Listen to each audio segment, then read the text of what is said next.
One welcome to my channel. तो friends, अभी हम देखेंगे संजोली ने कैसे अपना जेआरएफ क्लियर किया। ठीक है, उन्होंने दोनों पेपर के बारे में डिटेल में अपना स्ट्रेटेजी आप लोगों के साथ शेयर किया है।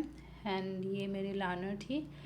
अच्छा, तो ये है, इन्होंने बोला है कि उन्होंने जेआरएफ क्लियर किया है और बाकी ये सब कुछ मेरा जो भी क्लासेस है उनसे उनको बहुत हेल्प मिली है। और ये है इनका स्कोर का टोटल 204 इनको मिला है। तो चलो देखते हैं हम संजोली ने कैसा स्ट्रेटेजी फॉलो किया है।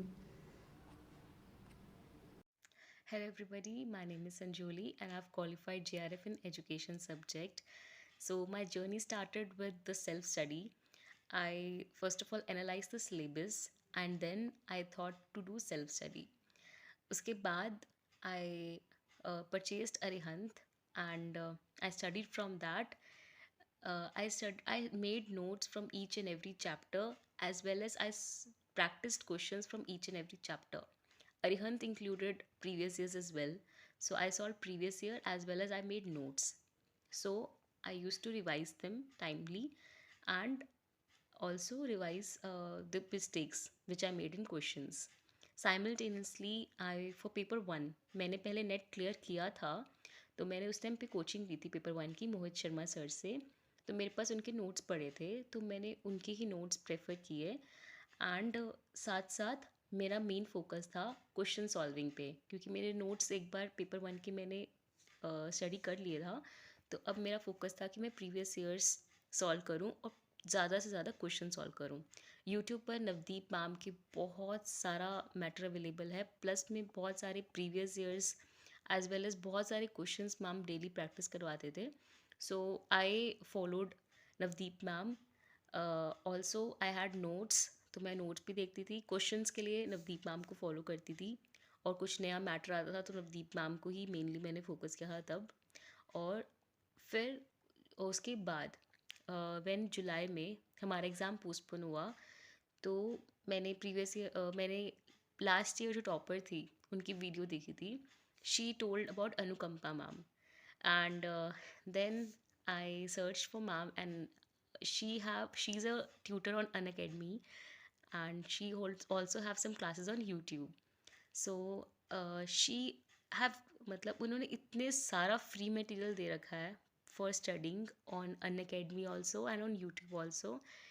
मेरा जो भी पॉइंट वीक था, लाइक अगर मैथ्स का पोर्शन जो हमारा रिसर्च में था, ठीक है, स्टैट्स का पोर्शन, वो मेरा इतना स्ट्रॉन्ग उस टाइम पे नहीं था। आई रेफर्ड मैम ओनली, अनुकंपा ma'am.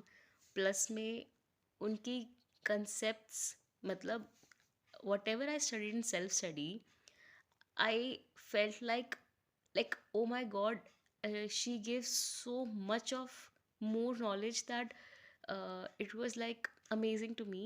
And I then I went through almost all the videos of her and I added that notes also to my notes।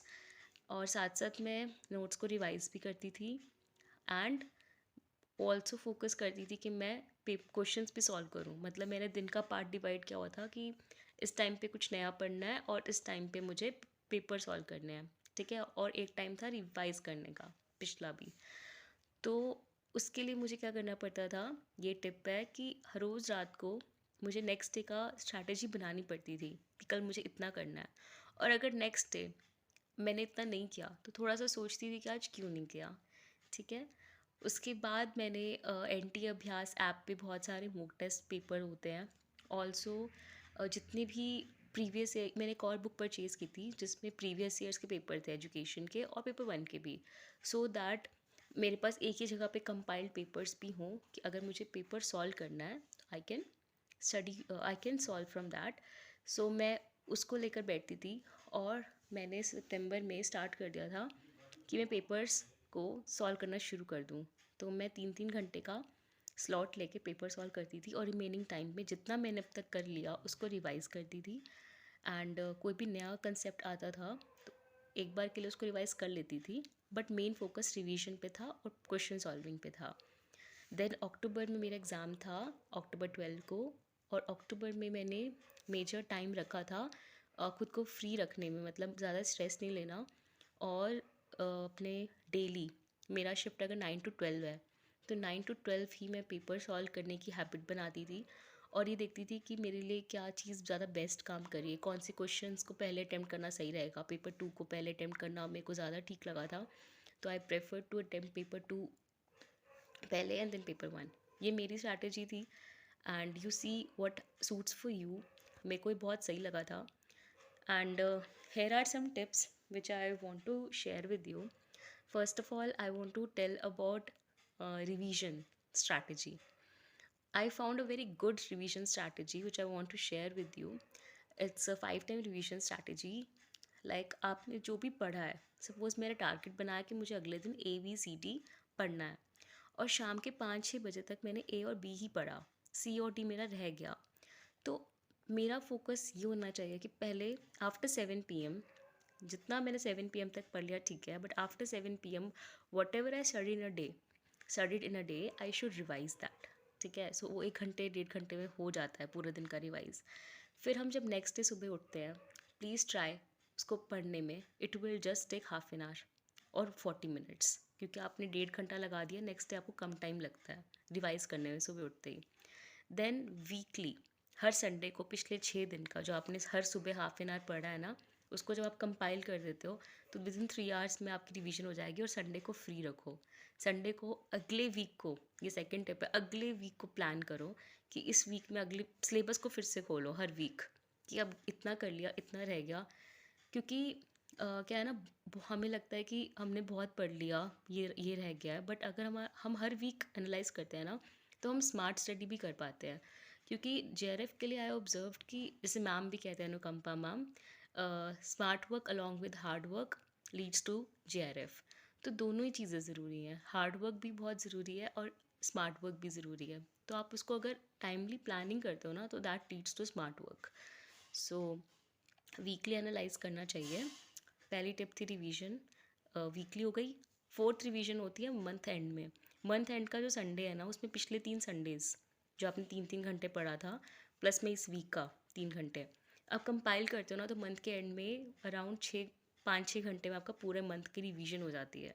अगर आप इस स्ट्रैटेजी को फॉलो करते हो, इट्स वेरी हेल्पफुल। और सबसे ज़रूरी चीज़ जो JRF के लिए होती है, वो होती है आपकी revision, concept clarity and paper solve करना विद इन लिमिट टाइम। ठीक है, और रिलैक्स रहना पेपर के डेज़ में, टाइमली सोना, ठीक है, और टाइमली उठना। स्पेशली लास्ट 15 डेज़ में थोड़ा सा ज़्यादा खुद को स्ट्रेस नहीं करना चाहिए, जितना पढ़ लिया उसको रिवाइज़ करना चाहिए। और आई वुड रिकमेंड कि सबको अनुकंपा मैम की वीडियोस ज़रूर देखनी चाहिए, या जो भी टीचर आप फॉलो करते हो। ठीक है, वट एवर दे से, उनके मतलब बेसिकली आपको कंसेप्ट क्लैरिटी पे फोकस करना चाहिए। और अनुकंपा ma'am is somebody who is like so much dedicated, and if I wish to become a teacher in education, I would love to become like her. She's amazing. So thank you so much, ma'am, for being the major role in my success for my JRF, which was my dream. Thank you so much.